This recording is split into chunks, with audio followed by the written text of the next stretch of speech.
Hello and welcome back to the Summer Day Studios YouTube channel. In today's video, I just wanted to make a quick video to talk a bit more specifically about adding details to curved shapes, since I know that's something that's really tricky. A lot of people struggle with it.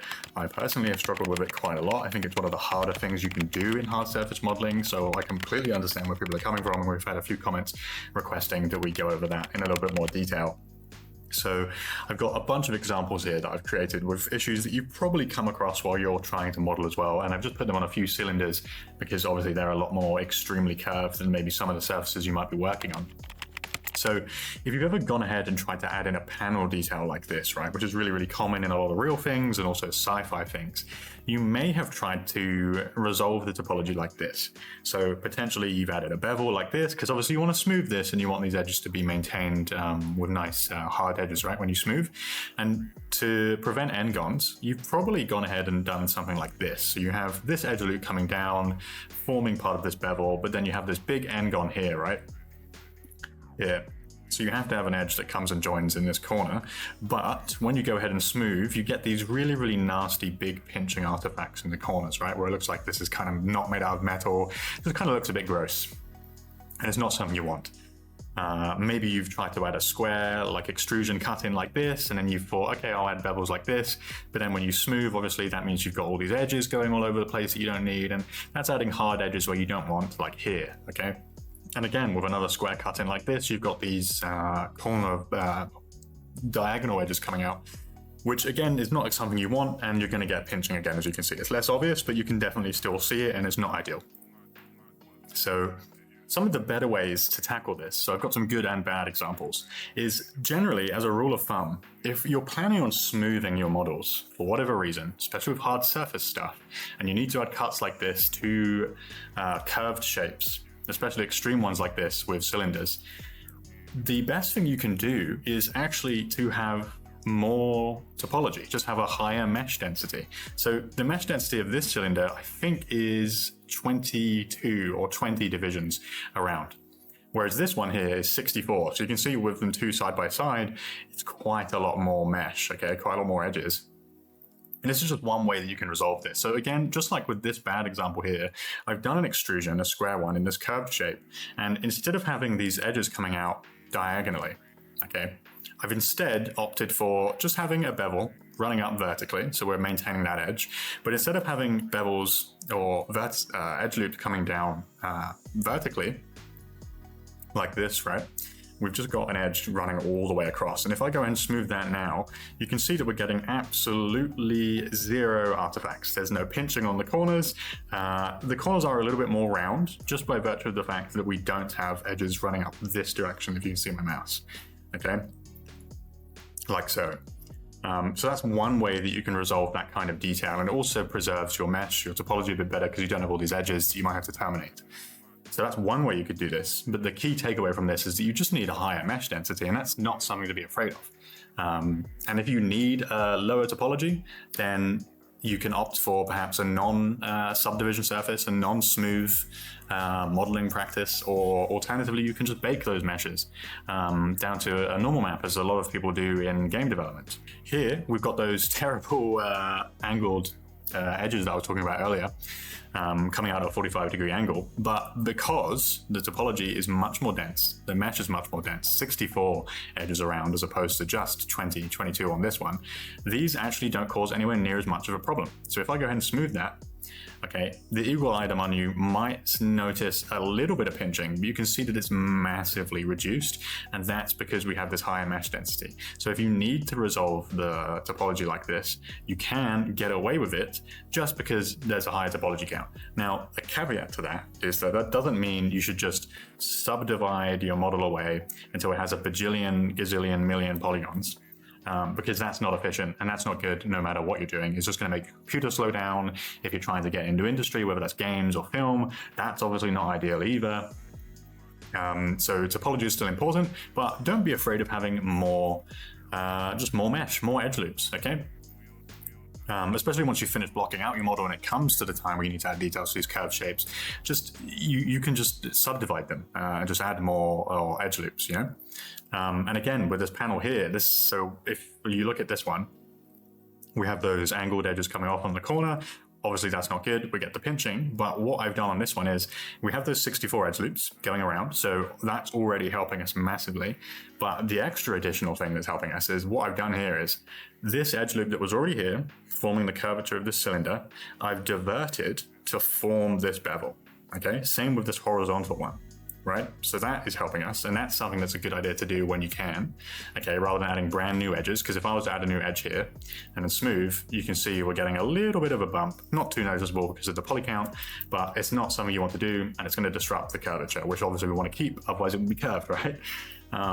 We have this diagonal edge coming out, but because we've got these edges coming and diverting to form the bevel, and we have the higher poly count, you can see we're not getting any pinching whatsoever. You know, and it took me a really, really long time to figure this out, but perhaps seeing it in this video, it might seem obvious, but it certainly isn't. You shouldn't beat yourself up for not realizing that you can do this. And, you know, by me showing you this, it might not necessarily clear it up, but I'm hoping this gives you a better idea of how you can resolve these things. And one of the key points, like I said, is just have a higher mesh density. Don't be afraid of that. Once you finish your blocking, okay, that's the caveat there. You don't want high mesh density straight away if you can avoid it, but once you need to start adding details like this, absolutely go ahead and subdivide that mesh beforehand, because it's just going to make your life easier. It's going to give you more edge loops to deal with. It'll be less stressful in the long run. Trust me, I've been there. It's easier this way. The next thing I'm going to show you is adding cylindrical circular details to curve shapes, because that can also be a bit tricky. So we've got a few good and bad examples here. So we'll start with the bad.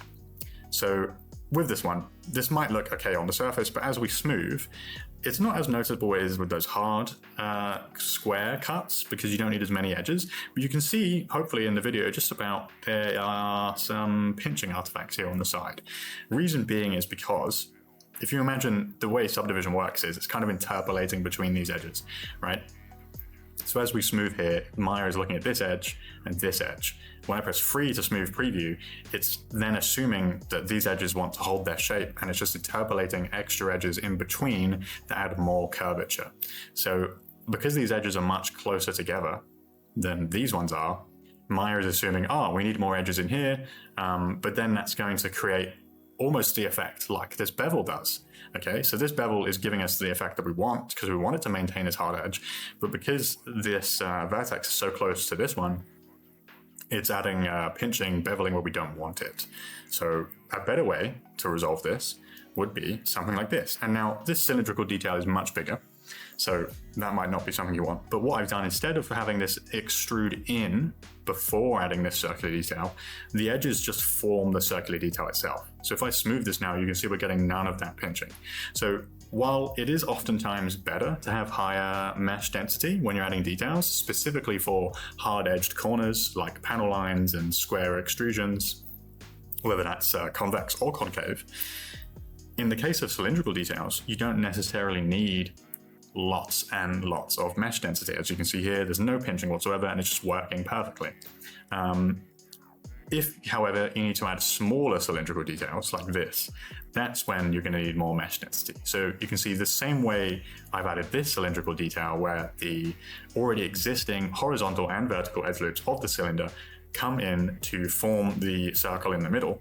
I've done the exact same here.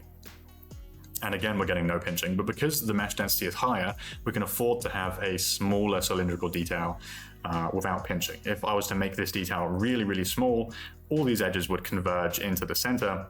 If I just go ahead and try and show you that, this obviously isn't the cleanest way to do this, but you can see if I go ahead and smooth this now, it's causing some issues. So if you need smaller cylindrical details, that's when you're going to need more mesh density. So really, the advice is leaning towards have higher mesh density when you need to add details to curve shapes, right? And these are on the extreme end. So if your curve is a little bit less extreme, you know, maybe it has less of an angle to it, it's a bit more flat, then you can get away with more. You might not need as high of a mesh density. But if you need a lot of extra details within that mesh, you know, that aren't separate parts, they're actually cut into the mesh itself, so it's one piece, then a higher mesh density is just going to help you, because then you have more mesh to play with, right? If you imagine it like trying to make a rope out of a small piece of string, you're not going to get very far, right? You need more rope in order to make, or more string, sorry, in order to make a good rope. Maybe that's a bad analogy, but I hope that makes sense. You kind of, essentially you just need more resources, okay? it'd be like trying to drive a long distance in a car with less fuel. You need more fuel in order to add these details, and the fuel in this case being the edges, the mesh density. And previously, this example was bad, right? We looked at it and we had this extrusion in, and we got pinching. But again, because the mesh density is so much higher, we can actually get away with that now, and there's zero problems. And you can see this isn't even that much higher, okay? It's, 3 times the mesh density, but it's not a crazy amount. Again, here, there's another example where low poly actually works. So this is another cylindrical detail, but it's a bit more pill-shaped, elongated. Again, zero problems whatsoever. So if you need to add mesh details like this, cylindrical ones to curved shapes, you don't need as high of a topo count, but if you wanted to add in also hard-angled, 90-degree angle panel lines, extrusions into this on top of these cylindrical details, then yes, you're going to need more topology. So I've just taken a few examples here of pieces which are more practical examples of things that I've worked on to showcase this basically in practice. So if you look at this wing, it's not particularly high poly, or perhaps not as much as you were maybe expecting. Like if you look at these circular details, these are just 8-sided, okay? But because this curve is not particularly extreme, if I smooth this, you can see we're getting no deformation, so I'm not particularly worried about it, okay? So a lot of the battle when you're adding details like this is just knowing where and when to put in details and how much topology you need. And unfortunately, that is something that's quite hard to teach because it's one of those things that is more gained through experience. And with that being said, I hope these examples are helpful. I know something a lot of people struggle with is having a lot of edges coming out where you don't necessarily want them. Let's say we wanted to add some extra details back here, but then you've got all these edges converging in this raised part, right? This forms this area. But you can see what I've done is I've diverted these edges. So I've had them, this edge originally would have run down here, this one down here, but I've instead converged those to a point, and I've instead converged those to a point here, removed this edge, which looks like it's formed a triangle, but actually, no, it's a quad, because quads are defined not by their shape, although ideally they are square shaped, okay, like these. These are a bit more rectangular, but you get the point. But instead defined by the number of vertices that they have. So this has 4 vertices, despite being triangular shaped, it is a quad. I know that doesn't make sense, it's just how modeling works. Unfortunately or fortunately, whatever way you want to look at it. And again, we've got a pill-shaped one here, and this I've taken this to quite the extreme, where I've diverted a lot of these edges, and on a more curved cylindrical shape, this would absolutely not be enough topology for this to work, okay? But you can see, because the curve is gentle, it works, okay? A better example of a more extreme curve here is this nose cone that I built, and you can see it's got all of these cylindrical insets, and the way I ended up making this was, just like how I've been teaching in my previous videos, is you block out the shape first, okay? So with this, I literally just started with a sphere, okay? Took a sphere, rotated it so that we have the pole at the end, just because that's easier to work with that way, and it gives us more breathing room, more quads back there to build things out from. And then essentially just shaped it to match this nose cone, okay? And then cut off the back end, right? If you imagine that's forming the nose cone, I'm just doing this quickly. And then you can see here the topology is much higher density. So what I would do is I would block this shape out, okay? Maybe you would spend some time just adjusting this edge. Maybe you can do some like soft selection or something, just bring that out. And obviously I'm doing this quickly, so this isn't perfect. But you would take as much time as you need, like I've been talking about, blocking out this shape, okay? And then once you're happy with that shape, what you can then do is go ahead and smooth it.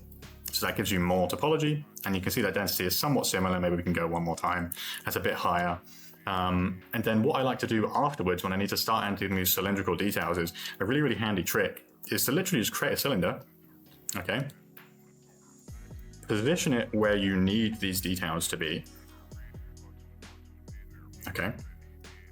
Then I'm going to make a duplicate of this and just hide it. We're going to keep that as a backup, and that will be important later. Okay, let's say we want a cylindrical cut here and a cylindrical cut in here, okay? So we're going to go ahead and combine these just for the time being. And then I am gonna Boolean these, okay? And I know Booleans are oftentimes scary, especially for beginners, because they end up making a really nasty topology like this, okay? But the reason why this is helpful is because this now informs us where these circles need to go. And what we can do is we can select this mesh, make it a live surface, okay? Then we can use quad draw to edit this topology, okay? If you've never used quad draw before, you're gonna activate it with Control, Shift, and Q. You do need to use something as a live surface. Essentially what live surface is, it takes this duplicated version that we made and uses it so that this mesh adjusts and sticks to the surface of the live surface object that we picked, right? You can see that's not coming off, it's just sticking to the surface there. And then we can now potentially start removing faces, removing edges, reorganizing things. You know, maybe we had that join up there. Maybe we need to add an extra quad in here. Maybe this needs an extra edge loop or something. You get the idea, right? So we can start editing this and making changes and cleaning up the topology that way while maintaining the curvature. So that's a really, really good way to add details like this, where it might seem difficult to actually like go into this cylinder or just manually and start cutting that out with a multi-cut tool. That is very, very daunting. And I have done it that way, but it's definitely trickier than doing it this way. This gives you more of a safety net in order to get that correct. And it takes a while as well. I won't be around the bush. This takes time. It's certainly not easy, but I think with practice, you can definitely get the hang of it. I know adding these sort of details to curved shapes is perhaps one of the most difficult things in hard surface modeling. At least it was for me. I know it is for many people. But I hope these examples have been helpful. If you want, I can do a more practical example. Perhaps I can do a tutorial on quad draw and how I add details like this. I can do a tutorial on specifically modeling something to show you how I resolve this. And I've made a video in the past on modeling a knife from concept art. And I've used much of the same techniques as I've been talking about in the past few videos, including this one, on that knife in order to do that correctly. So if you want to check that out, that's got more information there. But these are just pretty general, good examples and tips on how you can resolve these kind of details on curved shapes, what to avoid. The key takeaway here, if you're going to take anything away from this, is just higher mesh density, take your time, create backups and hide them so that just in case anything goes wrong, you can come back to it. But yeah, I hope that's been helpful. I am going to do a follow-up to the modeling project that we started of the BB-8, or not BB-8, I can't remember what it's called now, the droid from Star Wars, that video game that I made last time. But I just wanted to make this to talk about adding more details like this because it's going to carry on from previous videos, and it's also going to help us when we revisit that project in the next video. So yeah, hope this has been helpful. Any questions you have at all, please do not hesitate to put those in the comment section. Any suggestions, any advice, any criticism as well. Always like to see that, as long as it's constructive. And yeah, thank you very much for watching, and I will see you in the next one. Bye-bye.